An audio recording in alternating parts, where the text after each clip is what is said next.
வணக்கம் ஃப்ரெண்ட்ஸ், வாங்க நம்ம தோட்டத்தை பார்க்கலாம். இன்றைக்கி முக்கியமான தகவல் தான் உங்களுக்கு நான் சொல்ல போகிறேன். நம்ம செடிகள் ரொம்ப டல்லாக இருக்குது, ஒரு மாதிரி சோகமாக ஒரு மாதிரி டல்லாக இருக்குது அப்படின்னு நம்ம நினைக்கிறப்ப இது பேர் ஜீவாமிர்தம். இதை நம்ம செஞ்சு செடிக்கு தெளித்தோன்னா உடனே அது குளுக்கோஸ் சாப்பிட்ட மாதிரி எனர்ஜியாக சூப்பராக தளன்னு நிற்கும்.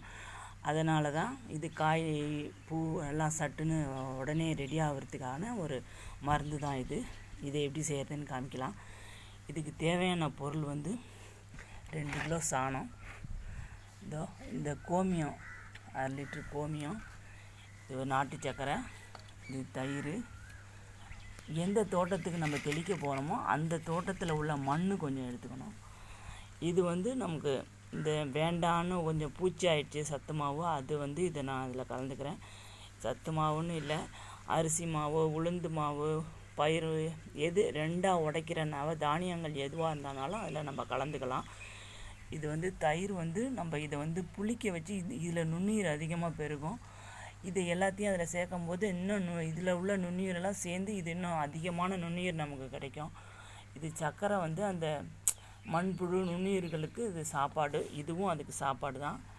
இந்த கோமியம் நம்ம செடிங்களுக்கு பூச்சி அந்த மாதிரி இல்லாமல் ஒரு இது இல்லாமல் நல்லா வளர்கிறதுக்காக இது.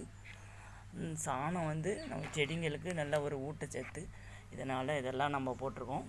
இது நம்ம வீட்டில் மாடு கிடையாது, இங்கே நம்ம வீட்டுக்கு ரெகுலராக மாடுங்க வரும், அதுலேருந்து எடுத்தேன்.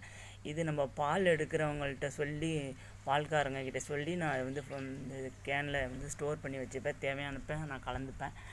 இதான் நம்மளுக்கு தேவையான பொருள். இதை எல்லாத்தையும் நம்ம ஒன்றா போட்டு மிக்ஸ் பண்ணணும். அதுக்கப்புறம் நான் ஒன்று ஒன்றா காமிக்கிறேன். ஃபஸ்ட்டு இந்த சாணத்தை போட்டுப்போம். அடுத்தது இந்த கோமியத்தை ஊற்றிக்கிறேன். இந்த மண் கொஞ்சம் போட்டுப்போம். இந்த தயிர் ஊற்றிக்குவோம்.